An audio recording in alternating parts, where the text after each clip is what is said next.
Herzlich willkommen zu einer neuen Folge Viva la Illusion. Mein Name ist Corby und heute mit dabei im virtuellen Studio, in Klammern, ihr liebt es, wenn der Mike das immer sagt, das begeistert mich. Ist leider nicht der Mike, sondern es ist der Kani. Aber leider nicht der Mike, sondern der Kani. Wow. Sagt mal, was ich eigentlich mitmachen muss. Da. Ich werde hier nur gemobbt. Von früh bis spät wird ich hier durchgemobbt. Ich hab's ausgesprochen und hab mir gedacht, boah, das ist eigentlich schon echt gemein. Na, ich freue mich, dass ich mit dir heute diese Folge aufnehmen darf. Ja, ich freue mich auch. Wir zwei reden heute über was? One Piece Live-Action Staffel 2. Netflix. Und, kurz einmal, eigentlich wäre es ja Steady-inklusiv, weil es ist die zweite Folge zu dem Thema und die erste Staffel haben wir schon besprochen, aber ich glaube, wir sind gnädig und machen es gratis. Ha? Ich glaube auch. Okay. Weil so viel Leidenschaft, wie wir wieder reinstecken, das muss raus, Leute. Das sollen mehr als 4 Leute hören. Ja. Ja, genau. Wir haben ja vor einigen Monaten schon mal eine Folge über die erste Staffel gemacht und da hat man, glaube ich, auch schon rausgehört, dass wir beide sehr zufrieden waren. Mhm. Wer hätte es gedacht, aber ich glaube, wir können beide sagen, die Staffel 2 hat da nochmal eine ordentliche Schippe draufgelegt und hat bewiesen, dass es noch besser geht. Ja, so viel kann man auf alle Fälle schon mal vorwegnehmen, dass die Staffel 2 mir noch besser gefallen hat als die erste. Und sie aber, glaube ich, auch messbar teilweise Sachen besser macht, wie man es anhand zum Beispiel von Effekten auch feststellen kann. Aber vielleicht später noch mehr dazu. Jetzt schmerzen wir einfach mal ein bisschen über die Schweineserie, oder? Ja, mir würde tatsächlich interessieren, wie war denn das? Gar nicht so. Wie war denn das bei dir? Wie hast du denn die zweite Staffel genossen? Nackt. Und erigiert. Pausenlos. Mit deinem Plüschchopper im Arm. Ich hab noch keinen Plüschchopper, verdammte Scheiße. Ich möchte so gerne einen. Den kriege ich aber noch. Der kommt dann hinten auf mein Couch-Eckerl, wo schon Pokémons und Yoshis und was sie sitzen und da kommt dann noch Plüschchopper auf. Nein, die war... Also ich hab's angeschaut und ich war vor der ersten Folge schon so geflasht, dass ich mir gedacht habe, keine Ahnung, fühlt sich das gerade so an oder ist sie noch krass besser als die erste schon war? Sieht mir die gleich noch krasser im Bann. Und je mehr dass ich es geschaut habe, umso mehr hat's mir auch eingesaugt, die Serie. Also ich finde, diesmal, bei der ersten kann ich schon verstehen, weil ich hab's auch nochmal mit der ersten dann nochmal angeschaut. Das sagt man schon bei zum Beispiel Effekte, um auf das Thema nochmal zurückzukommen. Also manche Explosionen und so schauen nicht wirklich sauber animiert aus. Und das ist mir jetzt in der zweiten Staffel kein einziges Mal aufgefallen, da ist alles wie aus einem perfekten Guss aus. Ich hab keinen schlechten Effekt gesehen, ich hab keine Länge für mich drinnen gehabt. Also mir hat wirklich nichts gestört an der Serie, sondern ich hab durchgehend Spaß gehabt. Ich finde, die Dynamik zwischen den Figuren ist noch geiler geworden. Das ist noch schöner zum Anschauen. Irre. Also ich war so, wie man das so gut, so geil umsetzen kann, Wahnsinn. Lasst diese Crew, die diese Serie macht, bitte alle Adaptionen von egal wo es irgendwann machen, weil die wissen anscheinend genau, wie das funktioniert. Und bei dir? Ich habe jetzt auch eher auf das raus wollen. Wie ist er denn ergangen, als die Staffel rausgekommen ist? Weil ich erkläre jetzt kurz, wie es bei mir war. Ich habe gewusst, ich habe an dem Tag keine Zeit. Also ich kann mir das gar nicht anschauen. Und was war das? War das der Montag oder der Dienstag? Irgendwie so? Ja, kann sein. Und ich habe es erst am Sonntag. Am Sonntag habe ich mal erst die zweite Staffel anschauen können. Und weil das Internet natürlich ein Drecksau ist, mir ununterbrochen Spoiler praktisch reinschwemmt, habe ich einfach mal temporär alles, was Social Media ist, unter anderem, inklusive Reddit, deinstalliert von meinem Handy. Du hättest einfach Benachrichtigungen ausschalten können und nicht reinschauen. Ach, Kim, das macht man unbewusst. Du gehst unbewusst die ganze Zeit auf Instagram und scrollst da durch und natürlich, es vergeht nichts ohne One Piece. Ja, es ist schon voll One Piece. Ich hab das Glück gehabt, dass bei mir, als ich noch nicht fertig war, eigentlich nur immer so behind the scenes von die Schauspieler eingeschwappt hat, aber keine Spoiler. Ja. Dann habe ich aber den Sonntag komplett genutzt und habe das Ding von Folge 1 bis Folge 8 durchgebinged und ich war mega glücklich. Also es ist ich kann alles bestätigen, was du sagst. Es ist allein bei den Sets, wie toll die das gemacht haben. Ja. Die ganzen Referenzen, die da einbaut haben. Und wer sich an die Folge erinnern kann, wo wir über die erste Staffel gesprochen haben, war bei mir ein ganz großer Kritikpunkt vom Anime, dass mir der Anime anpisst, weil der ja schon nicht so anfängt wie der Manga.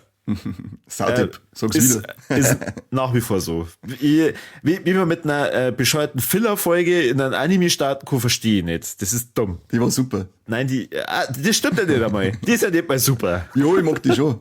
Okay, Ich toll. mag die schon wieder einen Korbi kennenlernt und dann bei der fetten Amsel, die dicke Wurst, muss ich immer lachen.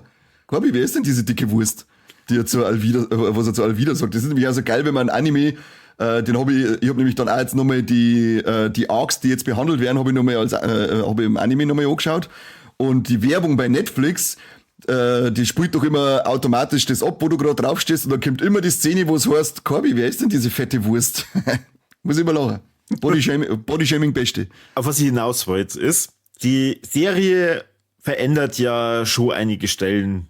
Also sowohl vom Anime wie als vom Manga. Es kommen ein paar Charaktere jetzt schon früher vor, die viel, viel später erst kommen. Der Bartolomeo ist ja einer dieser Figuren, der... Bester Mann. Ich lieb ihn. Ja, super.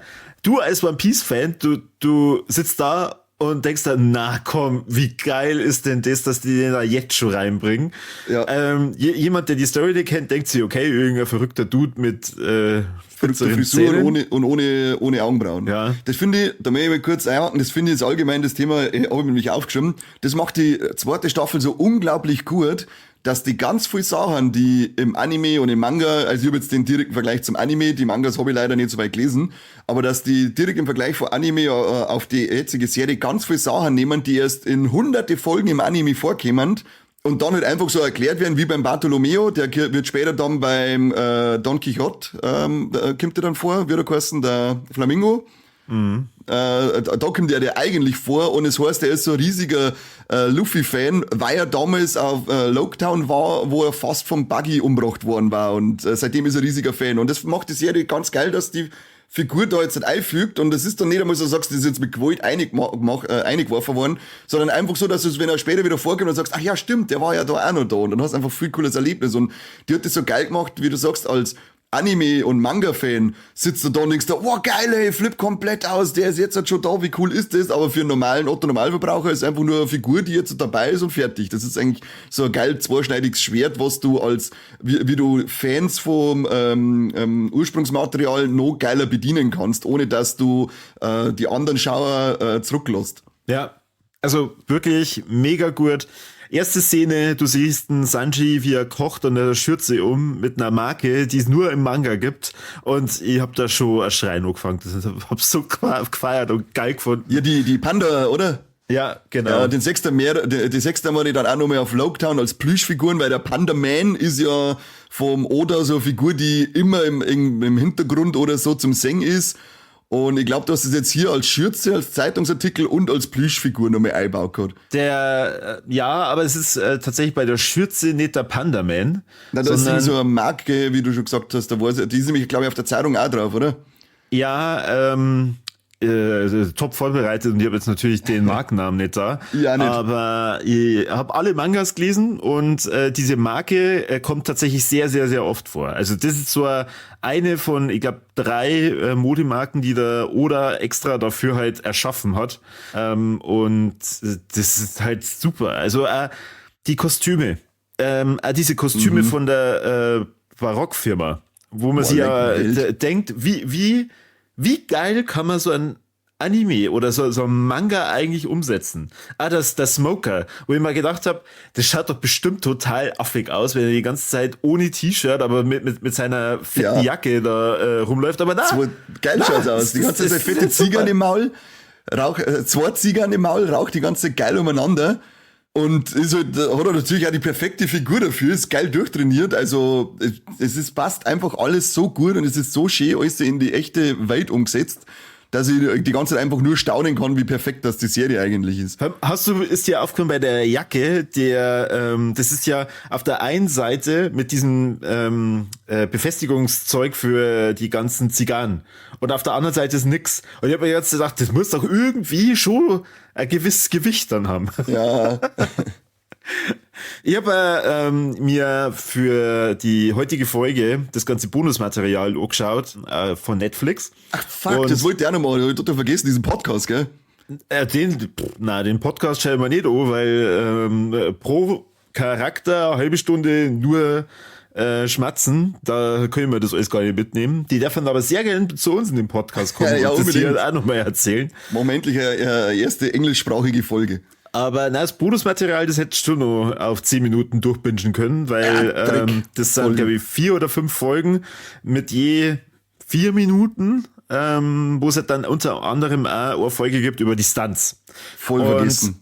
der Schauspieler vom Smoker, der Callum Kerr, sitzt halt da und sagt so, ja, also seine Figur, die hat ja richtig geile Kraft und kann hier Rauch kontrollieren, aber stunttechnisch muss er nichts machen. Er steht da, schaut cool, Genau. das war's.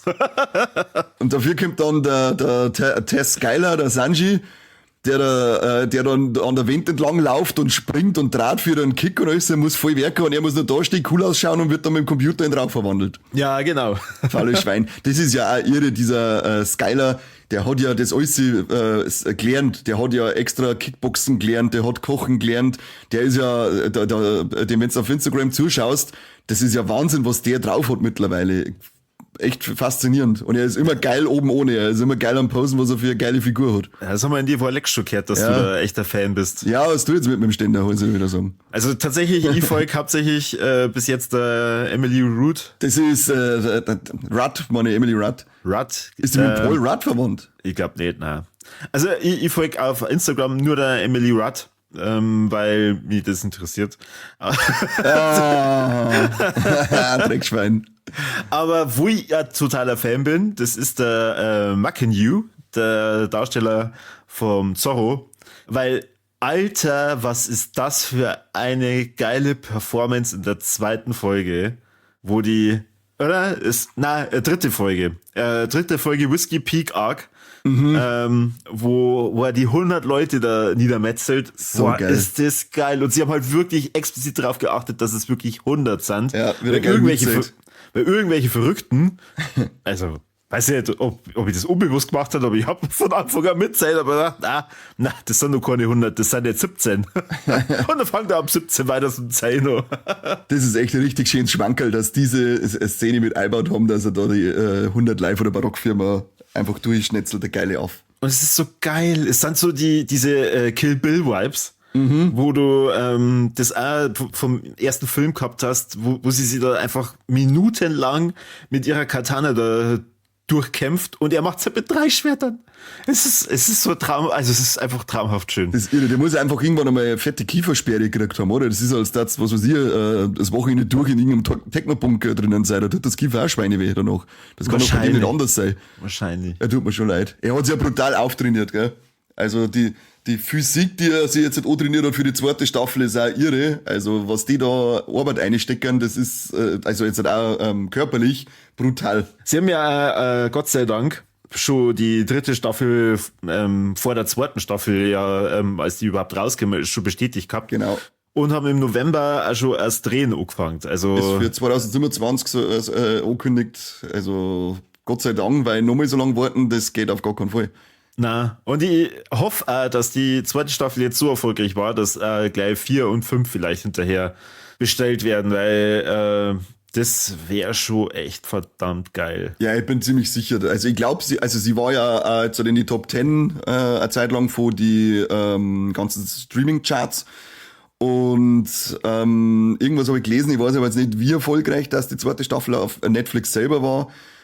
Sie planen, glaube ich, aber auf 12 Staffeln die Serie, die One Piece Geschichte abzuerzählen, aber es soll anscheinend ein bisschen anders auserzählt werden als dann der Anime.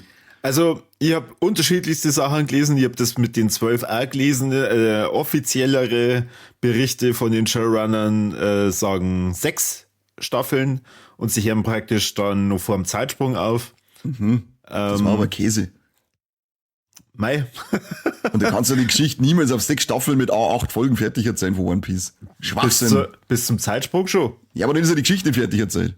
Wir möchten, dass das aufhört nach dem Zeitsprung. Ich kann mir vorstellen, dass die mit Paramount War da schon ein Finale abliefern könnten, wo man sich dann denkt, boah, okay, jetzt ist eine runde Geschichte. Hoffentlich dann im Game of Thrones Staffel 8 Stil so dunkel, dass man nichts sieht. Na, Aber der Kampf war ja Gott sei Dank am Tag. ja. Also für alle, die nicht wissen, über was wir reden, ihr Lest den könnt Manga, euch ihr nur auf, Idioten. ihr könnt euch dann nur auf Großes freuen, auf Großes. Unglaublich voll großes Jahr.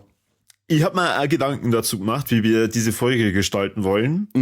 Ich darf sagen, für die Leute, die wirklich noch gar nicht in One Piece geschaut haben, machen wir schon so, dass wir jetzt mal kurz über die Folgen reden. Nicht lang. Also wirklich so vielleicht, so ein Staffelabriss vielleicht, hä? genau. Also fangen wir mal mit Folge 1 an. Lauk. Laugengebäck. Wie war's? Loketown. Kurz bevor die Strohhut-Piraten jetzt endlich auf die Grand Line segeln, müssen sie erst Proviant holen. Und das machen sie bei Loketown, wo der Goldie Roger hingerichtet wurde. Und da lernen wir nicht nur einen Smoker kennen und die Tashiki, wie? Also ich nenne es immer Tashigi, aber ich glaube, Shiggy! er hat es irgendwie anders ausgesprochen, oder? Ja, war das nicht die japanische Aussprache Tashki oder so? Tashigi? Ich weiß nicht mehr genau. Das ist ja insgesamt ein bisschen strange. Bei der ersten Staffel haben sie sich ja wirklich sehr, sehr an die Namen vom Manga orientiert. Also mit den deutschen Übersetzungen. Wie, er heißt nicht Luffy, sondern er heißt Ruffy. Und jetzt in der zweiten Staffel haben sie aber angefangen, die Namen aus dem Original herzunehmen. Und das ist irgendwie ein bisschen strange. Ja, aber ich glaube, es heißt nur beim Luffy und beim Lysop, weil der heißt ja dann Usoppe? Oder? Ja. Ansonsten ändert sich, glaube ich, zumindest bei der Crew selber jetzt nichts, oder? Der Zorro heißt im Deutschen Lorenor Zorro und im stimmt. Original Rohanora. Roronoa. Ja, genau. Der heißt auch nochmal anders, so dumm. So dumm. Die finde ich auch, also ich finde das auf Loketown schon so geil, weil die auch so viele Details schon mit versteckt sind. Ist ja auch wieder für die Fans, die One Piece, Manga und was wir schon gelesen haben, Sachen im Hintergrund wie ein Plakat von Petro, den wir dann auf Sioux Island mal treffen, der Inbegriff von Aufopferung ist. Finde ich voll geil, dass man den da schon sagt. Im Hintergrund, das hab ich selber nicht kapiert. Die Namen habe ich nicht mehr im Kopf gehabt, aber es ist ein Gebäude, das Mannymeyer heißt, an einem Haus und Figgerland. Und die sind ja, Figgerland ist ein Weinshop im Hintergrund. Und die kennst du, die Celestial Dragons, diese Namen. Und der Shanks gehört anscheinend zu die Figgerland, zu dieser Familie. Das finde ich auch geil, dass das da schon mit einbauen. Also da sind auch wieder so ganz viele kleine Sachen, die für Kenner und Fans, Langjährige, ein Lächeln ins Gesicht zaubern. Ja, vor allem auch für Fans, die sich denken, okay, das habe ich so noch nie gesehen, fängt die Folge ja schon richtig geil an. Und zwar mit dem Auftritt von der Miss All Sunday. Boah, leck, dieses Intro. Auch hier namenstechnisch falsch. Also im Deutschen heißt die gute eigentlich Miss Bloody Sunday, was ich als viel cooleren Namen empfinde. Und er hätte zu dem Intro passt, zu ihrem Auftritt, hätte dieser Bloody Sunday passt, weil ich hab mir gedacht, also das ist schon unerwartet knüppelhart, wenn du da siehst, wie sie durchmarschiert und mit ihrer Attacke sie die Leute gegenseitig oder selber umbringen, ins Gesicht schießen, Messer in den Hals einrennen und so weiter. Also ich dachte, boah, da wollen sie es ganz schön wissen. Ja, die gute Miss All Sunday tritt schon mit einem ordentlichen Paukenschlag auf. Das ist brutal. Aber geil. Und ich finde da die Schauspielerin super. Ich weiß jetzt ihren Namen leider nicht, da müssen wir die kurz nachschauen. Aber sie passt sehr gut als Robin. Lara Abova. Yep. Die passt unglaublich gut, finde ich. Ja. Allgemein das Casting für alles, was man sagt, ist wieder super gewesen. Ja, definitiv. Wen treffen wir denn noch in dieser Folge? Einen alten Bekannten. Ja, wir haben einen Buggy wieder am Start. Oh ja. Dann haben wir die Alvida, die fette Wurst, die jetzt aber auf einmal keine fette Wurst mehr ist. Und sie hat ja wirklich brutal abgenommen. Ja, die hat auf alle Fälle Weight Watchers durchgespielt. Wen haben wir denn noch gehabt? Ein Smoker war auch schon in der ersten Folge, glaube ich, dann da, oder? Ja. Die Tashigi haben wir da gehabt. Den Schwertverkäufer, da weiß ich jetzt einen Namen nicht mehr, der einen Zoro geil abzocken mich. Der Ippon Matsu. Kann sein, ja. Der ist auch richtig geil getroffen. Also wie man so bescheuerte Frisuren in der Staffel umgesetzt hat. Wahnsinn. Das ist einfach super. Und ich habe immer wieder zur Jessie rübergeschaut, weil ich mir gedacht habe, die findet das doch total lächerlich, wie das ausschaut, oder? Und sie hat dann gemeint, na, irgendwie, das passt halt einfach zu der Welt. Also irgendwie, das ist legitim. Und wenn da halt und wenn da manche Leute mit blauen Haaren rumlaufen, dann ist das halt so. Das haben wir auch gedacht. Also vor allem die Frisuren, dann gibt es ja später noch mal eine Figur, die ja noch eine verrücktere Frisur hat. Und ich habe mir auch immer gedacht, so, Alter, wie dämlich und wie lächerlich wird denn das ausschauen in der Realding, aber sie schaffen es wirklich, dass sie da in Anführungszeichen glaubhafte Welt aufbauen, in der das alles einfach legitim ist und so passt. Ich denke mal die ganze Zeit an den, wie heißt jetzt dann, der Mr. Two, glaube ich, oder? Der Bonkeur. Wenn der kommt, der schaut ja völlig bescheuert aus mit seinem Schwanenkostüm und so weiter. Also da bin ich auch schon sehr gespannt, wie dieses Kostüm ausschauen wird in real. Ja, da bin ich auch schon wahnsinnig gespannt. Aber das ist 3. Staffel. Bleiben wir mal nur in der ersten Folge. Was ich auch da ziemlich geil gefunden habe, ist, dass jeder Charakter so Platz bekommt in der Folge. Also du begleitest einmal Zorro eben beim Schwertkauf, du siehst, wie der Sanji Proviant kauft fürs Schiff, Nami und Lysop sind unterwegs und erleben Abenteuer beim Shopping und Ruffy baut Scheiße. Komischerweise. Ja. Und das ist einfach so cool und rund, dass diese eine Folge schon so eine coole Geschichte präsentiert. Vor allem, wir haben ja auch über einen Charakter, der da auch noch drin vorkommt, noch gar nicht gesprochen. Ein sehr wichtiger Charakter. Und zwar der Dragon kommt auch in der Folge vor. Stimmt. Wir haben ja unseren Revolutionsarmee-Chef auch schon am Start, der da mal vorkommt und unserer Crew da mehr oder weniger das Leben rettet. Ja, seltsamerweise nur am Ruffy, aber warum? Aber das werden sie noch rausstellen. Und da auch wieder sehr geil dann gemacht. Figur, die man erst in 700 Folgen beim Anime oder so kennengelernt hat, der Sabo. Der dann auf dem Dach auch kurz erscheint und das auch wieder so perfekt macht. Er ist im Hintergrund, dass du dir als Nichtkenner denkst, okay, wer wird das sein? Spannend. Das muss ja was bedeuten, wenn der nur so im Hintergrund urteilt wird und du als Kenner sitzt da und denkst, wow, fuck, Alter, Sabo, ich flipp komplett aus, ist das gut? Aber halt auch einfach wieder schön dezent, das ist das, was ich gemeint habe, sie haben diese Sachen nie so voll in die Fresse, da Fanservice und jetzt Friesner und wie so eine Maske ganz eingestopft, sondern immer schön dezent irgendwie gehalten. Im Hintergrund der Petro-Steckbrief, die Namen von den Celestial Dragons, den Sabo einfach so im Schatten stehen lassen, dass man erkennt, den Bartolomeo, der läuft zwar präsent umeinander, aber nie so, Alter, stopp, sondern nur so, dass da sitzt und denkst, der geile flippt gleich komplett aus und wichst meinen ganzen Fernseher voll. Mann, ja, 1:1 meine Worte. Die wollte ich von deiner Frau, aber gut. Ja, richtig. Das Ding, stell dir mal vor, die hätten jetzt keine Staffel gemacht, sondern nur einen Film. Und also diese Folge als Film. Wäre doch mega geil. Wenn dann noch mehr Filme kommen, ja. Ja, schon. Aber der Film, der hat bestimmt eine mega Bewertung, der da durch die Decke geht. Und mit dem Gefühl habe ich mir gedacht, oh Gott, das war jetzt erst die erste Folge von der Staffel. Ja, ich pass komplett aus, Alter. Und was auch cool ist, dass wir in Lockdown, da hast du ja so, ich glaube, im Anime, das war glaube ich eine Filler-Folge, wo der Luffy dann in dieser Bar drinnen ist beim Raoul.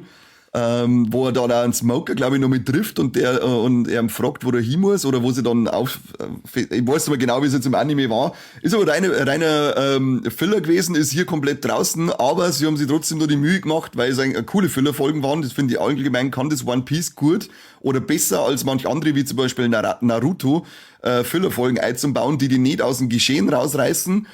Und hier erwähnt dann einfach nur der Smoker nochmal, dass der Gold Roger seinen letzten Drink, glaube ich, bei dem Raoul drinnen gehabt hat. Also sogar so ein kleines Verneigen in Richtung dieser Filler-Folgen. Das finde ich ziemlich cool gemacht. Geht so.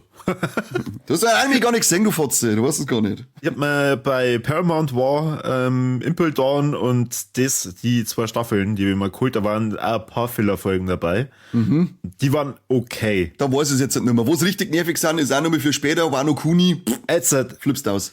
lass uns wieder zurückgehen Wir reden weiter über die Staffel, weil sonst wären wir halt nämlich nicht mehr fertig. Folge 2. Scheißegal, ich möchte 100 Stunden Schmerzen. Folge 2, Reverse Mountain und der Laboom. Und da muss ich echt sagen, der Laboom ist aufgetaucht, dann haben die diese Hintergrundstory gezeigt und da habe ich mich schon nicht zurückhalten können und das hat schon ein paar Tränchen geflossen, weil ich das so toll gefunden habe. Also, als ich den Manga gelesen habe, war ich halt wirklich nur ein kleiner Bub und damals ist es ja alles frisch rausgekommen. Und ich habe mir dann, als die auf diese Grand Line gekommen sind, da war ich schon so aufgeregt, weil ich mir dachte, boah, was passiert jetzt da? Und dann werden die von dem Wal gefressen. Nein! Und wie die das umgesetzt haben, das ist so toll. Also, du hast es ja schon gesagt mit CGI und allem drum und dran. Brutal, gell, diese Fahrt da auf, wie gut, dass das alles gemacht ist, wie perfekt, dass das ausschaut. Irre. Die haben das Schiff, ja, also das Schiff existiert ja real und die haben das Schiff halt wirklich 45 Grad nach oben und nach unten gekippt. Also das heißt, das ist jetzt nicht irgendwie nur so ein Kameraeffekt, dass die guten Leute da umeinander rutschen, sondern da hat schon ein bisschen was dazugehört. Und das Innere vom Wal ist ein komplettes Set. Geil wieder. Und das macht so viel aus, deswegen finde ich ja diese Serie so überragend geil, weil einfach wirklich so viele Sets gebaut worden sind, so viele Replikas gebaut sind, wie eben das Schiff, das Parity damals, einfach Wahnsinn. Das zirkt dich so, saugt mich so ein in diese Welt, das ist so geil, aber stell mir vor, sie hätten das Innere wirklich so gemacht, wie es im Anime oder in der Vorlage war. Mit diesem, wo sie ja meinst, sie sind wieder am Meer draußen. Kannst du dich daran erinnern? Wie der Wal damals ausgeschaut mit Gänge und wo man sieht, was da drin alles gebaut worden ist. Auch nette, ein nettes Easter Egg, weil der Usopp macht ja dann noch so diesen Witz zum Krokus hin. Wenn sie mal brisiert, dann kann er ja praktisch im Laboon drinnen wohnen, wo es ja im Anime wirklich so ist. Da lebt er ja im Wal schon seit, keine Ahnung, wie viel Jahren. Und was auch geil war, wenn dann der Luffy singt ja dann für ihn, für den Laboon und tanzt so und hast die Pose erkannt, die er gemacht hat beim Tanzen. Na. Er hat die Nika-Pose gemacht. Okay. Die Sonnengott, das ja auch später nochmal ganz, ganz wichtig wird, aktuell völlig total präsent war und das war auch nochmal so, wie das jetzt und sagst, wow, geil. Wie oft hast du denn die zweite Staffel schon angeschaut? 2-mal erst. Okay. Und du hast lass mich raten, bevor du dir das zweite Mal das angeschaut hast du schon die ganzen Easter Eggs aus dem Internet rausgeholt. Nein, das habe ich jetzt in Vorbereitung habe ich mir noch die Sachen, habe ich noch mal geschaut, wo sie selber nicht, wie viel das mir gegangen ist, weil da ist ja vollgepackt mit tolle Infos und Hinweise. Aber die Nika-Pose, da war nämlich jetzt im Anime vor Zeitl dieser lange Arc, wo sie die Background vom Kuma verzeiht haben. Und da ist dieser ganz großer Teil davon und dieser Tanz mit diesen Armen so verschränkt nach oben, nach hinten, das ist eben sechst da ganz oft als Silhouette oder so. Und da haben wir gedacht, wow, geil, Alter, das hauen sie da jetzt schon mit ein. Ich flipp aus, Alter. Ich muss schon wieder mein Fernsehen putzen nach der Folge. Kann doch nicht sein. Ja, ist mir tatsächlich nicht aufgefallen, aber du hast höchstwahrscheinlich recht. Nika hören wir dann auch später nochmal, die Referenz bei Little Garden. Wer auch wichtig ist in der Folge, also wir lernen da ja neben dem Laboom noch 3 weitere Charaktere kennen. Das ist einmal der Krokus, gespielt vom Clive Russell. Immer nur eine Frechheit, dass wir nicht die Einführung wie im Anime gekriegt haben. Also ich kann es euch nur, kurze Empfehlung, schaut sich mal die Einführung vom Krokus aus dem Anime an, bricht zusammen, Weltklasse. Naja, aber trotzdem sehr, sehr gut getroffen und hat mir mega viel Spaß gemacht. Allein das Innere von seinem Haus zu sehen und diese ganzen Referenzen und was sie dabei gedacht haben. Ach Gott, dieses Set. Es ist einfach ein Traum. Es ist so toll. Und einen echten Riesenwal, super. Und natürlich dann bei dem Rückblick zum Laboon seiner Geschichte, wie wir da auch schon wieder vorgeführt kriegen, so geil, dass wir einen Brook dort singen. Ja. Bin ich schon wieder ausgeflippt. Das war wieder mindblown. Und aber zuerst haben wir wieder gedacht, oh nein, bitte macht es jetzt nicht so, dass die ganzen Figuren jetzt halt schon so omnipräsent einbauen wollt, damit noch mehr Fans gleich kommen. Aber wie vorher schon gesagt, nein, das ist einfach nur die Figur ist da, wenn du es nicht kennst, denkst du, ja, ist halt eine Figur, und wenn du es kennst, dann Hosenzeit. Gott. Naja, gut, also ich fand's cool, aber ich soll jetzt nicht sagen Hosenzeit. Ich fand eher halt die Story drumherum einfach so mega traurig. Voll, ja. Und wirklich sehr, sehr gut umgesetzt. Bis du schon sagst, da ist dann also gut, dass dann der Brooke da nicht die Show gestohlen hat. Ja, und was auch, weil du sagst, die Story traurig, das kann ja One Piece, hat ja das vorher eigentlich schon mal gemacht mit einer traurigen Geschichte um ein Tier rumdumm. Das war ja noch in Orange City oder so, da wo der Buggy ursprünglich war. Im Anime und Manga haben wir ja den Hund, der das Geschäft noch bewacht, wie hat's denn geheißen? Ich hab's irgendwo aufgestimmt. Kuchos Pet Shop, meine ich, hat's geheißen. Und das ist ja auch voll die traurige Geschichte um den Hund, der da dort ist. Ist in der Realserie damals nicht behandelt worden, aber wir haben diesmal einen Zeitungsartikel, in dem steht, dass dass Kuchos oder Chuchos Pet Shop in Orangetown wieder eröffnet hat. Finde ich auch wieder so ein nettes kleines Easter Egg in diese Richtung. Und das war also auch Empfehlung, sowieso Empfehlung, schaut's Anime, liest Manga. Auch eine sehr traurige Geschichte um das Hündchen. Der Hund heißt übrigens Shushu. Shushu, sowas. Genau, und der hätte ja dagegen ein Ding kämpfen sollen. Wie heißt der Typ auf seinem Löwen? Ja, der Dompteur. Ja. Namen, ja, keine Ahnung. Aber der ist ja gar nicht dabei gewesen, gell? Na, braucht er keiner. Der ist ja beziehungsweise, ich glaube, er heißt na, weiß jetzt nicht. Egal. Draufgeschissen. Draufgeschissen. Wir sind jetzt nicht hier Richtung Grand Line unterwegs, da haben wir keine Zeit für diese Clowns. Apropos Zeit, wir haben ja keine Zeit. Also, wen finden wir denn noch in dieser Folge? Wen treffen Mochi denn die hat er anderen? Mochi. Wen treffen denn die anderen im Wal? Im Wahl haben wir dann unseren ersten Kontakt mit der Barockfirma, denn die Miss Wednesday und Mr. Nine sind am Start. Und auch wieder mal geil. Der Mr. Nine ist ja im Anime, das war wieder so eine Figur, das ist wieder ein Bonkeur, wo ich mir gedacht habe, wie werden das in echt ausschauen, aber da ist ja vorher schon mal ein Charakterposter rausgekommen und dann haben wir gedacht, ja geil, es passt einfach wieder. Es ist wirklich Wahnsinn. Also was die Gesichtszüge von ihm ausmachen, die Figur hat eigentlich einen relativ spitzen Kopf, sage ich jetzt mal. Also das Kinn ist zumindest sehr, sehr spitz. Und es gibt bei ihm auch leicht so rüber, aber ist super. Also er spielt das richtig, richtig toll. Und die Miss Wednesday, beziehungsweise Vivi, wir reden ja dann noch drüber, super. Also ich finde sie richtig toll. Wahnsinn, ja. Wie heißt Charitra Chandran. Und das ist ja schon die erste Kontroverse dann gewesen. Ja. Oh mein Gott, die Figur ist schwarz und warum und Ja, bitte fällt jeder sofort in ein 6-monatiges Koma, wenn er sich da drüber beschwert. Hallo, der Macher von One Piece selber ist involviert und wenn der sagt, das gehört so, dann gehört das so, du Arschloch. Also halt dein Maul. Wunderschön gesagt. Amen, ja, Amen. Übrigens, fällt mir gerade noch ein, der Luffy ist ja da kurz mal ausgenockt worden vom Laboon und schlaft. Und wir haben dann noch einen kleinen Hinweis an seine Vergangenheit, die wir vorher schon gehabt haben mit dem Sabo. Er sagt nämlich dann noch 5 Minuten da dann. Und das ist ja die Ziehmutter, bei der er und der Ace vom Garb abgegeben worden sind. Auch wieder schön. Also du packst jetzt hier echt Easter Eggs raus, das ist schon Wahnsinn. Lauter Schöne. Ja, Aber Schöne. ja, ich fand auch die... Er wird nicht ausgenockt vom Laboom, er wird ausgenockt von dem Mittel des Laboom sowas. stilllegt. Sowas, ja. Aber zurück zu Miss Wednesday und Vivi. Ich finde, das ist so... Erstens mal ist sie eine unglaublich charismatische Person und sie passt so gut in die Crew eine. Also auch von der Chemie, die ich vorher schon mal genannt habe, die noch geiler geworden ist und die fügt sich da so perfekt dann in die Crew ein, weil so viel können wir schon mal vorwegnehmen, sie ist eben die Vivi, die Prinzessin von Alabasta. Stellt sich raus, die Barockfirma infiltriert hat und unser Strohhut-Crew möchte ihr dann natürlich helfen, weil sie ist auch eine Gute und wir sind mal lauter Gute. Und sie begleitet dann unsere Crew eine Zeit lang auf ihrer Reise und es ist so schön, wie sie die einfügt in diesen Haufen, wie geil, dass das alles so passt. Unglaublich. Genau wie beim Anime. Das finde ich nämlich auch immer fast einer von meinen Lieblings-Arcs, dieser ganze Barock-Arc, weil ich die Vivi auch so gern mag. Das ist, da ist mir das Herz aufgegangen. Aber auch nur, weil später der Karuno mit dazu kommt. Ja, sowieso. Der ist ja sowieso der geilste. Der leider diesmal noch nicht dabei ist. Er ist ja Aber- im Anime schon von Anfang an dabei. Aber sie hat schon über ihn gesprochen. Das heißt, wir wissen kriegen wir jetzt noch. schon, den kriegen wir noch. Her damit, her damit.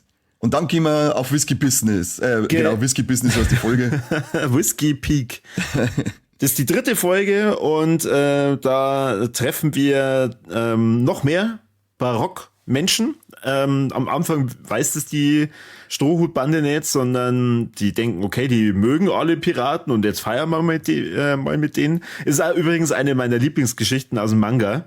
Das mit dem, okay, es schnallen nicht alle, dass das eigentlich die Bösen sind. Und da kommt da zum ersten Mal vor, dass Nami so trinkfest ist. Ja, Das kam jetzt da für mich nicht ganz so rüber. Ich glaube, das wollten es vielleicht dann nicht so darstellen, dass die jetzt da ja. voll am Saufen ist. Sagt nicht auch der Luffy mal, er trinkt keinen Alkohol, sondern gerade Milch oder selbst? Oder war das im Anime? Das weiß ich jetzt nicht mehr. Weil man, entweder, jetzt weiß ich nicht, ob es in der Realserie war oder im Anime, irgendwann sagt man, er trinkt keinen Alkohol. Und dann irgendwann so, stimmt doch gar nicht. Irgendwann später sauft's doch alle auf dem Schiff alle wieder mal. Ich glaube nicht, dass er das in der Live-Action Dann war es im erzählt Anime, hat. das bringe ich vielleicht gerade durcheinander. Lügenmäuler. Ja, Zensur ist wichtig. Aber echt, ob dabei ist Saufer so geil, Alter, ist richtig erwachsen und reif.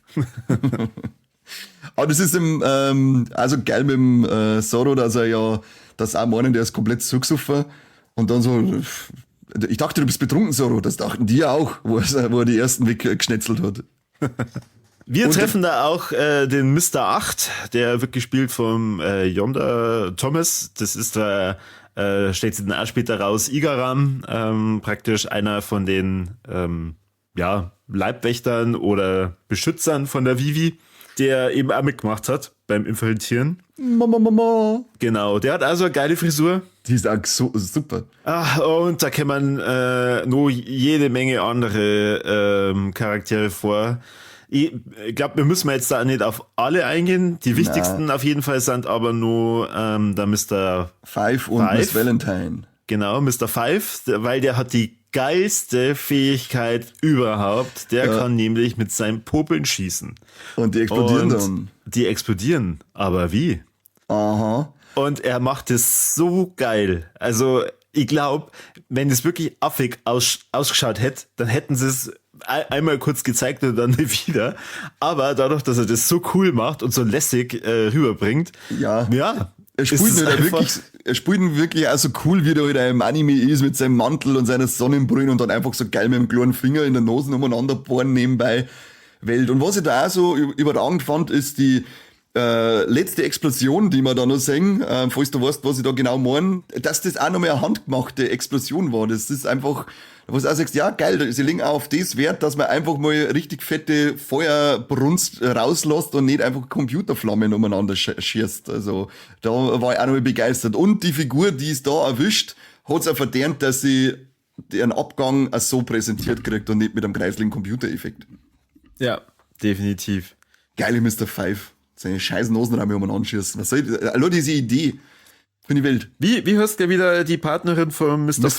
Valentine. Miss Valentine ist auch richtig geil transportiert. Die hat so 60er Jahre Modesachen aus England, knallgelb, hat die Fähigkeit, ihr Körpergewicht beliebig zu verändern. Nach unten und nach oben. Da Kanye und ich schauen schon ganz neidisch. Ja, weil ich kann es nur nach oben verändern. Ja. Ich habe praktisch die Fettsackfrucht gegessen. Und also wirklich beide super getroffen und die ziehen sich auch durch die ganze Staffel durch. Also die haben wir, glaube ich, auch schon in Folge 1 mitgesehen. Also es tritt nicht nur die, Stimmt, ja.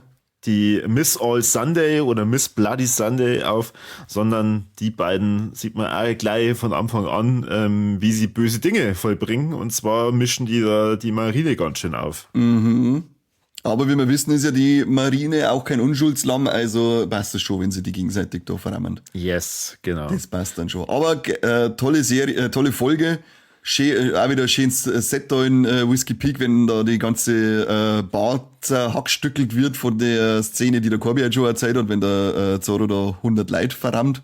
Unglaublich geil umgesetzt. Dann ist ja auch noch die Wir haben die andere geheißen, die die boxt praktisch mit den Schlagringe.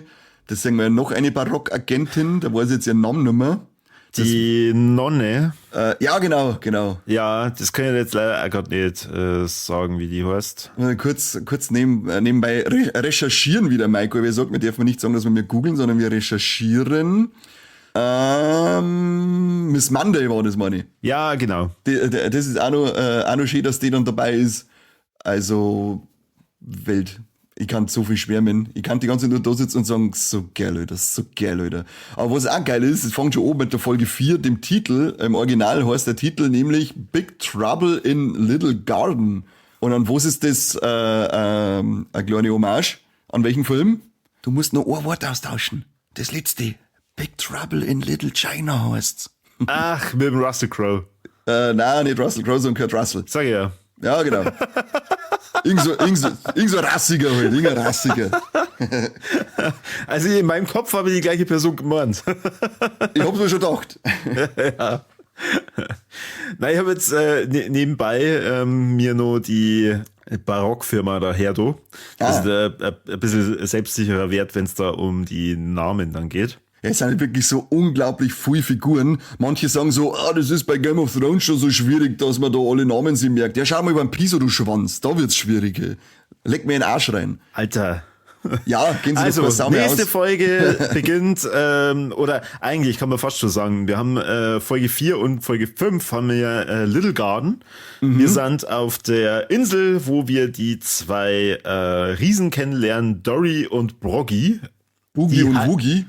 Genau, Boogie und Woogie heißen die eigentlich bei uns, aber wie schon gesagt, da haben sie sich irgendwie gedacht, nee, wir nehmen die Originalnamen her. Und wie gut sind ist auch diese, das sind ja Riesen, wie gut ist das auch umgesetzt?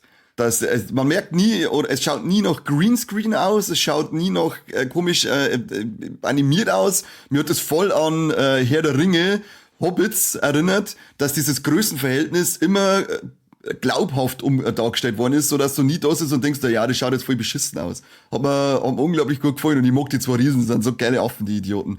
Die Auch halt super gecastet, definitiv, sehr seit cool. 100 Jahren kämpfen sie gegeneinander, weil sie kommen von Elbaf, dem Kriegervolk, und wenn es da Duell zum Duellieren gibt, dann so lange, bis halt einer gewonnen hat. Und sie haben, glaube ich, was waren sie im Anime oder im Manga, 17.000 Kämpfe oder so, seit 100 Jahren und wissen nicht einmal mehr, warum sie eigentlich gegeneinander kämpfen.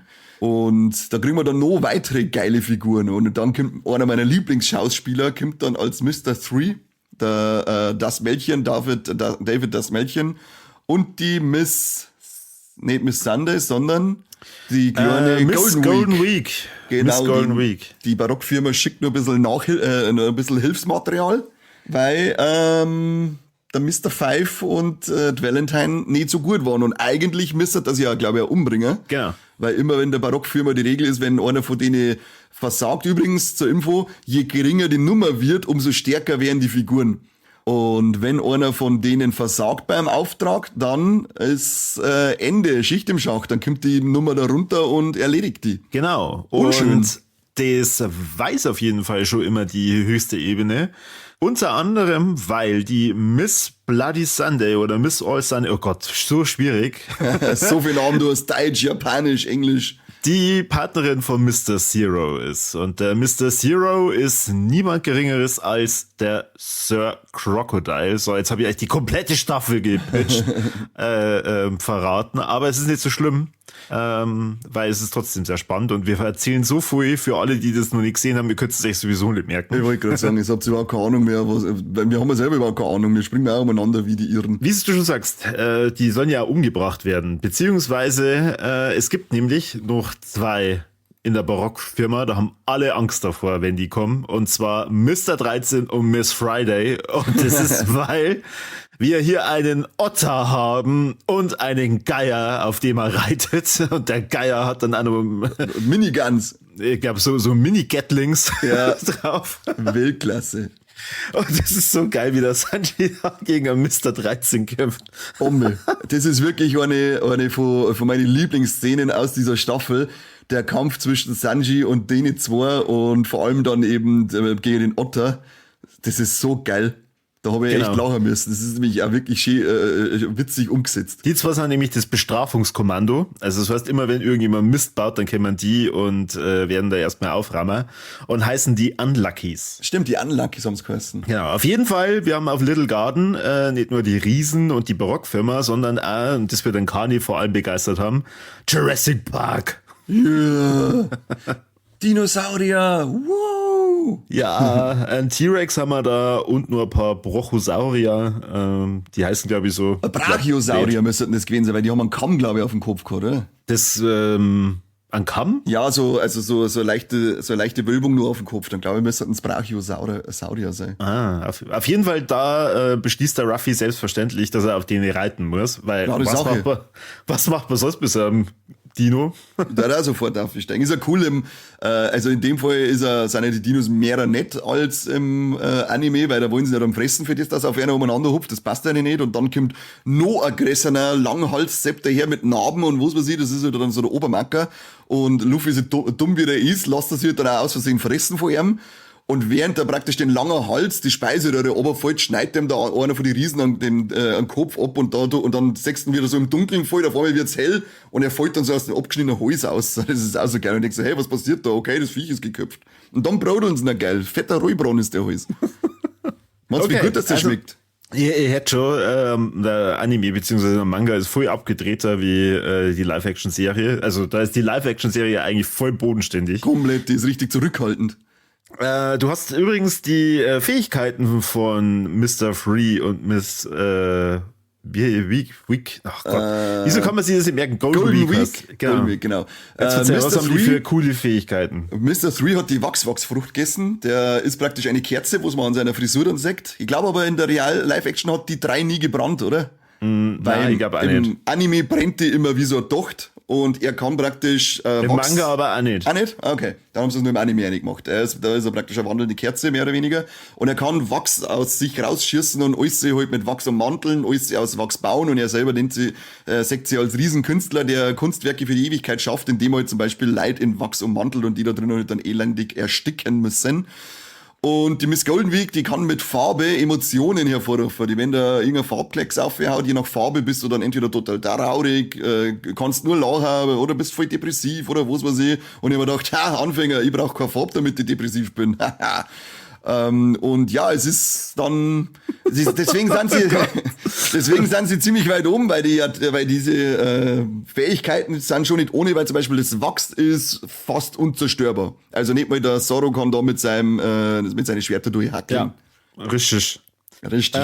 Ich habe nebenbei nachgeschaut, bevor hier Shitstorm losbricht. Also im Manga brennt auch mal die Frisur, aber eigentlich die meiste Zeit nicht. Okay. Aber ich glaube, genau. in der Live-Action hat's gar nicht gebrannt. Zumindest habe ich es jetzt nicht mehr in Erinnerung. Falls es doch so war, schreibt es in die Kommentare rein und sagt, hey, ist zwar Blindfüchse, die Honey am Show brennt. Und nachdem die dann bei Little Garden gemeinsam mit den Riesen ihr Abenteuer bestreiten gegen die Barockfirma und Sanji natürlich den Otter verprügelt, kommen wir. Kurze Frage dazwischen. Der Dori war der mit dem Langerbart, oder? Du musst auch noch schauen. Ich kann es mir auch nie merken. Auf alle Fälle, da ist auch wieder, sind auch wieder schöne kleine Easter Eggs noch versteckt. Pass auf, der Dori ist der mit dem langen Bart, richtig, genau. Ja. Und Vivi und der Luffy sind ja beim Dori dort und da ist eine Szene, wo sie sich unterhalten und Vivi liegt so am Boden und da sind 3 Statuen daneben und das sind auch schöne Easter Eggs, weil es unter anderem ist eine Statue vom Brogi, von seinem Kontrahenten, dann vom Loki, das ist ja meine der Chef der Elbaf-Riesen ist und den sagt man im Anime bisher auch nur als schwarze Kontur. Und genau diese Kontur haben sie da als Statue auch daneben hingestellt und vorher schon erwähnt, Statue von Nika, dem Sonnengott, dessen Tanzposition schon vorgeführt worden ist hier auch nochmal als Statue zu sehen. Ja, und sie reden auch über Nika. Stimmt. Ja. Stimmt. Nicht gerade zu sehen, sondern auch drüber geredet. Und noch ein Ding, was mir gefallen hat, Sanji kämpft ja in einem Haus, weil der Mr. 3 hat ja so Wachshäuser als Unterkünfte gebaut für sich und seine Miss Golden Week. und da findet er dann so die Zettel, die Akten praktisch, von der Barockfirma von einer Crew, und da sind dann also wie so eine Art Fahndungsbeutel, Phantombeutel, die man selber zeichnet hat, sind von einer auch drin, und die gezeichneten Bilder sind an die Anime-Figuren praktisch angelehnt. Also du hast so Fotos von einer und dann so eine gezeichneten Anime-Gesichter. Das ist eine schöne Verneigung vor die Zeichenkünstler. Das war's mit Little Garden Hinweise. Ja, ich habe jetzt extra nur gewartet, ob noch was kommt. Ja, schon gemeint, du hast auch noch was. Ich schaue die ganze Zeit so ein bisschen auf die Zeit und denke mal, wir sind nur bei 3 Folgen und vor allem, es gibt nur sehr, sehr wichtiger Charakter. Ja, Gott sei Dank war Little Garden auf 2 Folgen, jetzt ist das ein bisschen schneller gegangen. Ja, ich habe ja schon die ganze Zeit gerätselt, ob denn die 2. Staffel das schafft, dass wir bis nach Alabasta kommen. Aber das tun wir leider nicht. Dafür haben es aber sich sehr schön Gedanken gemacht, wie es denn den Drum-Arc abfrühstücken. Und das haben es über 3 Folgen gemacht. Die Schneeinsel Drum ist nämlich dafür bekannt, dass da die besten Ärzte der Welt herkommen.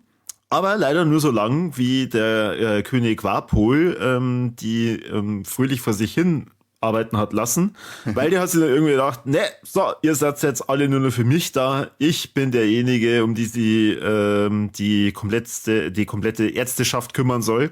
20 der Ärzte waren es, oder? 20 hat er, und alle anderen hat er verrammen lassen. Boah, ich weiß gar nicht, ob die Zahl mal genannt worden ist. Also im Anime, ja.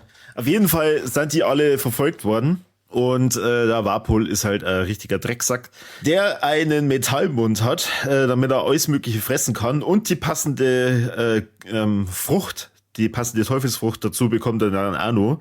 Da kann er nämlich dann alles, was er frisst, dann auch noch als lebende Fabrik wieder ausspucken. Also er ist die Fabrik und er kann verschiedene Dinge kombinieren und ganz, ganz böse Sachen dadurch kreieren. Und unschön. Unschön. Die Strohhutbande muss aber auf jeden Fall nach Drum, weil die Nami erkrankt ist. Und die hat sie nämlich von einer Zecke beißen lassen, die auf Little Garden unterwegs war. Und diese Zecken, die gibt's eigentlich seit mehreren Millionen Jahren nicht mehr, außer man war auf einer Insel, wo Dinos keuchen und fleuchen. Genau. Ekelviecher. Oder wie jetzt gesagt, das passiert nur dann, wenn man halb nackt auf so einer Insel unterwegs ist. Und dann hat Nami halt gemeint, oh ja, fuck, das ist mir passiert. Upsi. Klassisches Upsi. Oh, das ist tatsächlich noch was mir einfällt bei Little Garden. Das ist so ein Detail, da hat sie natürlich mein jugendliches Ich schon ein bisschen verloren gefühlt, weil bei dem Endkampf bei Little Garden verbrennt nicht das T-Shirt von der Nami und sie kämpft nicht in ihrem schwarzen BH. Diesen schwarzen BH sieht man aber zumindest später in einem der Drum-Folgen. Das hast du bestimmt auch aufgeschrieben, richtig? Na, ich bin nicht so sexbesessen wie du. So sagte er und lachte. Ich bin ja immer nur geil auf dem Sanji. Ja, okay. Und den siehst du ja wenigstens oben ohne. Eben. Ich hab alles erfüllt gekriegt, meine tiefsten Träume. Auf jeden Fall sind die Strohhüte dann auf Drum und begegnen da noch den Einwohnern, die halt alle ein bisschen grantig sind. Grantig und eingeschüchtert sind. Angeführt werden die vom Dalton, der gespielt wird vom Ty Kirk. Wapol wird übrigens vom Rob Coletti gespielt und super gecastet. Also wirklich richtig toll. Er nervt zwar wie Sau, aber das ist halt der Wapol. Der nervt auch im Manga, der nervt auch im Anime. Also von dem her, sie haben ihn halt richtig, richtig gut umgesetzt. Er ist ein richtig dreckiges, mieses Schwein und er entführt ja diese Ärzte und lässt alle anderen eben dann verrammen und umbringen. Im Anime zum Beispiel brechen sie mal in ein Haus ein, wo ein Arzt mit seiner Familie drin ist und dann ziehen sie ihn aus und hast du, er schmeißt ihn ins Meer und er so, nee, die haben Frau und Kind und du denkst, was soll denn die Scheiße schon wieder? Und er möchte, dass, wenn jemand einen Doktor braucht, sollen sie zu ihm aufkommen und auf die Knie fallen und betteln, dass er ihr erlaubt, dass sie von den Ärzten behandelt werden. Und du sagst, du mieses, fettes Schwein, ich hasse die so viel. Für den Kanye natürlich sehr viel Inspiration mit dabei. Absolut inspirierende Figur, ja. Er ist wieder Dalai Lama. Den Dalton auch super getroffen. Der hat nämlich auch also richtig bescheuerte Frisur, aber trotzdem bettet sie alles da so schön ein. Aber jetzt erzähl mal, wer mit der besten Frisur aus dieser Staffel taucht denn in Folge 7 auf? Ja, dann kommt endlich Dr. Hiroluk, heißt er. Und das ist ja den, glaube ich, habe ich am Anfang der Folge, als wir über Frisuren geredet haben, den habe ich da gemeint, als ich gesagt habe, es kommt eine spätere Figur mit einer noch verrückteren Frisur. Das ist so, die Frisur ist so Banane einfach, aber geil. Sie ist zumindest gut für einen Zylinder. Ja.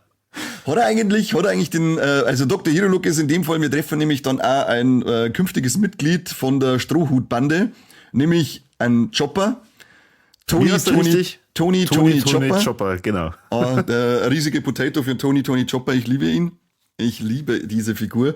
Und er ist mehr oder weniger der Ziehvater dann vom Chopper, der ihn dann mitnimmt und der ihm halt als Erster mit sagt, dass nicht alle Menschen Arschlöcher sind und ihn umbringen wollen.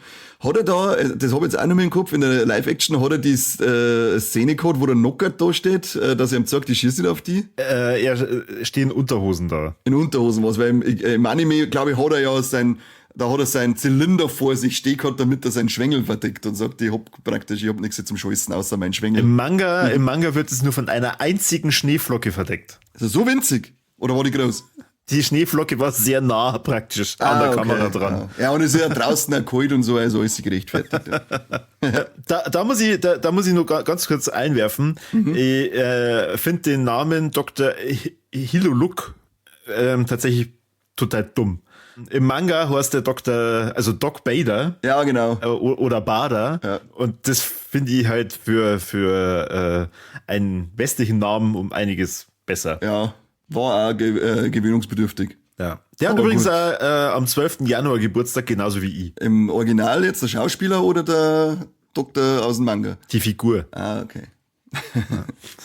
Wir sehen ja da, ich glaube, in einer von den Folgen war ja dann auch mehr Hintergrund zur Vivi. Und da sehen wir dann auch diese Rivalrie, die es nochmal gegeben hat, in denen mehrere Könige beieinander sitzen, wo wir ihren Vater, Nefertari Cobra, dann sehen. Und da ist auch ein cooles Foreshadowing an Thema, das noch aufkommt von Fishman Island, dann, weil der Warpol da verzeiht von der Ermordung einer Königin von den Fischmenschen, das ist ja die Otohime heißt's. Und der Jinbei findet auch schon eine Erwähnung, als er dann von diesen, 7 Samurai der Meere sind, gell? Ja, genau. Da bin ich schon gespannt auf diesen Fishman-Arc, wie das ausschauen wird, alles unter Wasser. Ach Gott, das ist nur so weit weg und du weißt gar nicht, ob das kommt. Das kommt! Ja, schauen wir mal. Das ist nämlich nach dem Zeitsprung. Wenn nicht, hau ich die ein. Auf jeden Fall macht es so viel Spaß. Wir haben ja eine ganz, ganz wichtige Dame vergessen. Ja, stimmt. Die Dr. Kureha, gespielt von, und das fand ich wirklich komplett geil, als das angekündigt wurde, von der Katie Siegel. Peggy. Sagal. Ja. Und das war ja Peggy, meine ich, eine schrecklich nette Familie. Und ich glaube, bei Ding war es auch dabei, bei der Biker-Serie. Sons of Anarchy. Habe ich aber nie gesehen, oder? Ich muss auch ziemlich geil gespielt haben. Ja, Jessie hat das gesehen und war begeistert. Okay. Ja, und dann kommt die Folge 7, Alter, also wie viel möchtest du deine Zuschauer warnen lassen? Folge 7, One Piece Staffel 2 sagt ja. Ja, holt mal Bier. Ja, also das ist ja im Manga und Anime schon ziemlich traurig dargestellt, aber ich tue mir immer beim Anime von One Piece immer ein bisschen schwer, dass mir das emotional so richtig festpackt, weil es halt zu cartoonmäßig dargestellt ist. Aber jetzt in der Realserie leckt mir den Arsch rein. Also da war ja fast kein Halten mehr. Das ist so traurig, als sie diese Hintergrundgeschichte vom Chopper. Sie haben ja alle immer extrem traurige Hintergrundgeschichten mitgekriegt, aber das mit dem Chopper zum Singen, wie das kleine Baby da dann auch immer warnt und diese Aufopferung vom Hiroluk, das ist schon, da ist sentimental, bin ich da dann sehr nah am Wasser unterwegs. Also vor allem die Aufopferung vom Hiroluk und wie das jetzt zusammenhängt, das ist, also ja, wer da sitzt und keine Tränen in den Augen hat, weiß ich jetzt, der hat kein Herz und keine Gefühle. Null, der soll abhauen. Ja. Der soll abhauen. Wenn man schon mal Gefühle zeigen darf, dann hier, weißt Ja, genau. Dann hier. Und ich bin halt auch wirklich begeistert. Ich war voll nervös, wie wird der Chopper ausschauen, wie wird das wirken und so weiter. Also da war ich schon, habe ich mich schon auf das Schlimmste eingestellt, war aber dann schon beruhigter, als man den ersten Trailer gesehen hat, wo er dabei ist. Und ich finde, das ist genial. Es ist ja eine Mischung aus Animatronic, aus Puppe und aus CGI und es schaut super aus. Es passt richtig geil rein. Es fügt sich wieder schön organisch in das ganze Setting ein. Es ist nie so, dass du das Gefühl hast, ich habe nämlich da mal so auf Details geschaut, weil es ist ja oft so, wenn Menschen dann animierte Figuren berühren, dass du da dann wieder so einen komischen Schimmer irgendwie so am Rand um die Hände hast, wo du das merkst. Das hast du da auch überhaupt nicht gehabt. Also echt unglaublich gute Effektarbeit wieder gewesen. Definitiv. Was halt auch cool ist, die Synchronsprecherin vom Chopper, die wird da auch dabei gefilmt und die Mimik aus dem Gesicht wird dann praktisch auch direkt auf den Chopper transportiert. Gesprochen wird der Chopper übrigens im Original von der Michaela Hufer. Das ist auch die Stimme aus dem Anime, oder? Ist das auch wieder die Originalstimme aus dem deutschen Anime? Also die Michaela Hufer bestimmt nicht. Also im Original ist es praktisch der Chopper. Bei uns, dadurch, dass ich den Anime nicht so viel gesehen habe, kann ich das nicht bestätigen. Wo es mir halt schon auffallen ist bei der Stimme von der Vivi, weil die Stimme finde ich ehrlich gesagt ein Stück weit nervig. Und da habe ich mir auch schon überlegt, wenn ich es mal das zweite Mal anschaue, dann werde ich es mir wahrscheinlich im Englischen im Original anschauen. Okay. Ja. Die kämpfen auf jeden Fall dann hier gegen einen Warpol und holen sie dann eben an Tony Chopper mit in die Crew mit rein. Und der Tony Chopper hat eine Fähigkeit. Die erklärt jetzt der Kani. Was hat denn der für eine Teufelsfrucht gefressen? Er versteckt sie immer verkehrt rum. Ja, okay, das auch. Aber warum kann dieser Elch eigentlich sprechen und umeinander laufen? Weil er die Mensch-Mensch-Frucht gegessen hat. Was darf denn eigentlich passieren, wenn der Mensch die Mensch-Mensch-Frucht gegessen hätte? Deshalb habe ich mich die ganze Zeit gefragt. Das wird im Manga behandelt bei den Leserbriefen. Es passiert halt nichts. So, das war wirklich die einzige Frucht, die du essen kannst und du kannst dann wahrscheinlich einfach nixen und dafür trotzdem nicht schwimmen. Das war eigentlich die mieseste Asi-Frucht, die es dann gibt. Ja.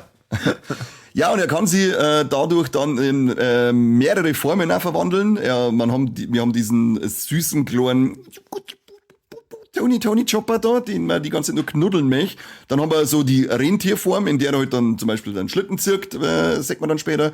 Und dann die Kampfform, die erste, die wir vorher sehen, wo er dann wie so wie der The Rock als Elch ausschaut, mehr oder weniger, und richtig Kämpfer und zuhauen kann.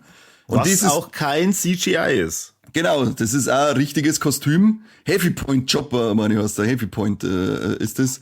Und ja, richtige Maske, richtiges Kostüm, kein CGI. Geil, geil, geil. Ja, da kann er halt recht. Es ist einfach geil. Wir haben eine Szene drin, wo wir kurz mal die Weltregierung sehen, beziehungsweise eine Besprechung von der Weltregierung, wo die ganzen Könige zusammenkommen. Nein, das war nicht Weltregierung, das war die Referie nur von den Königen, wo ich vorher schon mal gesagt habe, oder? Wo der Warpol sitzt und der Cobra. In der Mitte ist das Zeichen von der Weltregierung. Ja, da steht eine Weltregierung. Ja, ich meine Weltregierung, das meine ich die weisen Alten, aber... Ach, das. Entschuldigung. Ja. Ja, ist halt auch voll geil, dass du da einen Cobra dann schon siehst und alles. Und ich habe so viel Bock auf die 3. Staffel. Irre, ja. Ich bin auch ganz froh, weil wie du ja gesagt hast, ob's die Alabaster da noch reinbringen. Und ich bin froh, dass sie es nicht mehr gemacht haben, weil ich kann mir vorstellen, dass Alabaster mindestens die halbe 3. Staffel ausmacht. Und da bin ich ganz froh drum, dass sie für diesen Arc dann auch noch richtig Zeit genommen wird, dass man den schön auserzählt, weil da in meinen Augen ganz viele Sachen drinnen stecken, auf die ich richtig Bock hab. Ja. Die geilen Kämpfe, die uns noch bevorstehen. Auf jeden Fall, die 2. Staffel macht so viel besser, nur mal wie die 1. Staffel, wo die ja auch schon gut war. Und voll, ja. Das habe ich am Anfang von der Episode schon mal angesprochen. Mich stört es hier 0,0, dass die Sachen angepasst haben, dass die neue Dinge hinzugefügt haben, dass die manche Charaktere weggelassen haben, manche kämen früher.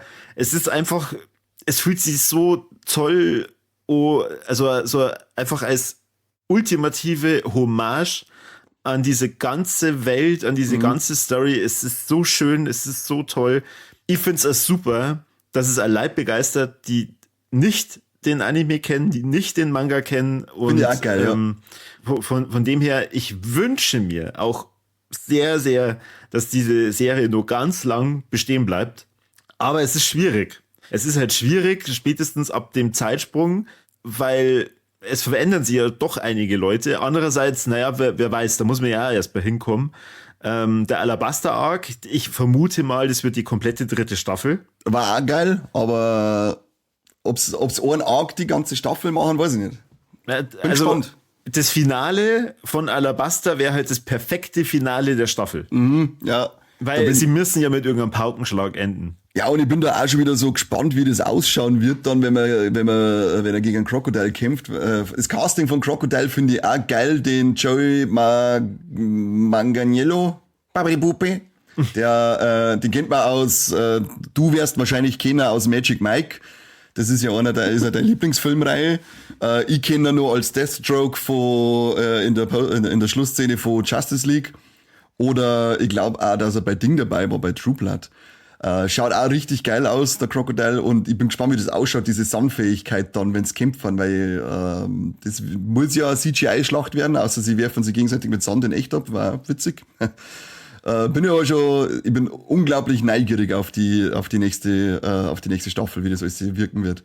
Also wir wissen ja auch noch nicht genau, was sie halt dann umsetzen und was nicht. Ich vermute mal, dass sie die Skypiea-Arc, beziehungsweise davor gibt's ja nur diesen Chaya-Arc. Chaya?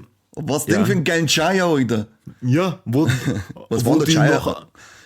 Da treffen sie einen Blackbeard. Ach ja. Da wo der mit die Federnfiers dann auch noch ist, oder? Der mit die Federfiers, dann die 2 Affentypen. Hab ich schon ganz vergessen, den Arc, stimmt. Da erfahren sie dann, wie kommen sie nach Skype hier. Also irgendwie, wahrscheinlich müssen sie es mindestens in Ohrfolge reinpacken und da dann alles Mögliche verarbeiten. Da im Manga kommt da auch zum ersten Mal der Flamingo vor. Beziehungsweise auch der Bartholomäus Bär, weil da gibt's ja dann diesen Wechsel hin, wo du dann siehst, wie reagiert jetzt die Weltregierung auf den Ruffy. Weil, also wir müssen jetzt macht ja einen Namen. Kleiner Ausblick schon. Gibt's eigentlich für die eine Änderung oder ob sie das weglassen haben, wo du sagst, finde ich sau schade, hätte ich gern gesehen? Bei der ersten Staffel. Nein, jetzt bei der zweiten. Ja, aber bei der zweiten nicht. Da haben sie in meinen Augen nichts weglassen. Bei der ersten Staffel, da haben sie ja ein Ding weglassen bei der Charité. Einen Typen, wo ich schon wieder einen Namen nicht weiß. Ja, der so verhungert reingekommen ist, oder? Ja, der war da. War der noch da? Ach Gott, das ist ja schon wieder nicht so. Ach, du meinst, ich glaube, ich weiß, wen du meinst, aber ich weiß den Namen auch nicht. Der auch im Charité gearbeitet hat, oder? Na. Wen dann? Dann weiß ich es noch ja, nicht mehr. Ich den schau Admiral. grad. Den von der... Der Don Krieg. Ach so, Don Krieg, ja, jetzt. Du meinst den kompletten Chef von der Crew, wo der verhungerte Depp dahergekommen ist. Ja, weil das sind man sagt Bände. Zumindest kurz. Das sind 3 oder 4 Bände im Manga und das wird halt komplett weglassen. Ja, und aber deswegen im Manga ist Warship Island da, oder war das ein Filler-Arc im Anime? Mit dem, wo dieser Fettsack von der Marine ist, der den Drachen haben möchte, weil man mit dem dann... Das ist Filler, das ist totaler Bullshit. Komplett Filler? Ja. Ist im Anime aber cool. Also das ist ein cooler Arc, der hat mir gefallen. Mit irgendjemandem habe ich dann neulich darüber geredet, der zu mir gesagt hat, er hat dann herausgefunden, dass das alles Filler-Folgen sind und war dann echt froh, weil er sich dann gedacht hat, boah, na, wenn das echt so weitergeht, dann schreiben wir die zweite Staffel doch nicht hoch. Nein, die hätte in die zweite Staffel hätte es nicht reingepasst, aber im Anime ist es ein cooles Abenteuer mit einem coolen Gegner, der mit seinen Windsicheln umeinander haut. Coole Idee mit den Drachen, dieser eklige Fettsack von der Marine. Deswegen sage ich, das finde ich halt bei den Filler eigentlich ganz cool bei One Piece, weil du kannst halt einfach, ja okay, mache ich jetzt halt irgendeine Insel eine, weil es ist Grand Line. Solange es cool erzählt wird, passt das. Und das finde ich Warship Island noch cool reingepasst. Ich hätte beim du redest mit jemandem, der immer äußerst skeptisch ist, wenn es um den Anime geht. Du schaust dir jetzt mal den Anime ganz an bis zur 3. Staffel, dass wir uns da mal ordentlich unterhalten können, gell? Sonst hat's die. Nee. Also manga-technisch haben sie nichts ausgelassen. Außer das vom Warpol, dass er dünn wird. Ja, okay. Das ist also ein geiler Move, wo er sich selber frisst. Aber stimmt. Aber sie haben, was halt jetzt so die großen Arcs betrifft, nichts weglassen. Okay. Das fand ich eine sehr coole Änderung, dass er nicht, weil im Manga und Anime, meine, frisst er ja einen Chess und den anderen mit dem Afro und vereinigt die. Ja. Und in der Live-Action fand ich das cool, dass er einfach seine Armee frisst und dann lauter Monster raushaut, weil das auch geile Kostüme waren ja auch lauter Practical Effects. Und das hat einfach auch geile Szenerien gehabt, wenn die da gegeneinander kämpfen. Coole Änderung. Ich sage, die machen in meinen Augen wirklich alles richtig.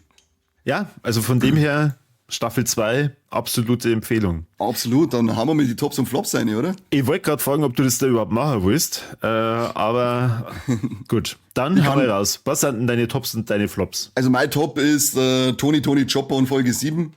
Überragend, also das kriege ich jetzt noch Gänsehaut, wenn ich drüber rede und drüber denke, weil das so eine tolle, schöne Folge war und alles so schön passt und ausschaut und mich wirklich berühren hat können. Überragend geil. Und es ist so schwierig, da einen Flop zu finden. Das ist wirklich eigentlich fast unmöglich. Aber wenn ich einen finden muss, weil du sonst wieder durchdrehst, dann nimm ich das, dass ich nicht sehe, wie sich der Warpol selber frisst und dadurch dünn wird. Ah, super, toll. Ja, was denkt da? Ich muss irgendwas sagen. Und ansonsten kann ich an dieser Serie einfach nichts aussetzen. Okay. Bei dir? Mein Top ist die Auftakt von der Grand Line. Also wirklich, mir sind die Tränen in die Augen geschossen, als ich das gesehen habe, wie toll das ausschaut mit dem Laboom, weil ich echt mir gedacht habe, oh na, wenn jetzt das scheiße ausschaut und die Staffel dann so weitergeht, dann wird es mit den Riesen auch beschissen ausschauen und dann nimmt man das wahrscheinlich ganz viel von der Lust weg. Auch beim Warpol, da war ich auch sehr skeptisch, weil ich mir gedacht habe, es ist schon sehr comichaft und überzogen. Ja. Aber es ist einfach super. Also das Kostümdesign ja wirklich unglaublich perfekt. Also Into the Grand Line hervorragend umgesetzt. My Flop ist, und da muss ich jetzt nur ganz kurz schauen, nicht, dass ich einen Blödsinn erzähle. Ja, ich sind gleich gewohnt von dir. So, das hätte ich jetzt eigentlich vorhin tatsächlich beantworten können. Was weglassen. Oh. Und zwar bei Drum gibt's die sogenannten Lapins. Und das sind Bären, die aber Hasenköpfe und Hasenbeine haben. Und die habe ich geliebt. Ja. Ich glaube, da gibt's gerade ganz eine kleine Geschichte mit so einem Baby-Lapin und wie dann der Ruffy da einem hilft und so. Ja, der mich aufhört, beim Aufwiegen möchte der Baby-Lapin ja die ganze Zeit angreifen und fressen. Er und der Sanji rumpeln am Berg auf und das ist im Anime so geil, weil die weichen halt dann einfach so easy aus und unterhalten sie weiter, als war der nicht da und irgendwann hast du so, Kruzifix, du gehst beim Sack und dann tritt dann einfach voll aus dem Beutel. Ja, im Manga helfen es auf jeden Fall. Später helfen es dann. Also es gibt dann, danach helfen sie ihm dann, wenn die Lawine gewesen ist. Und das fand ich so toll im Manga. Und das kommt leider nicht vor. Auch nicht mal irgendwie kurz im Hintergrund. Das hätte ich super gefunden. Ja. Oder da gab's doch auch noch die Wanderbären. Diese Eisbären, die einfach nur wandern. Ich glaube, sie heißen Hikebär.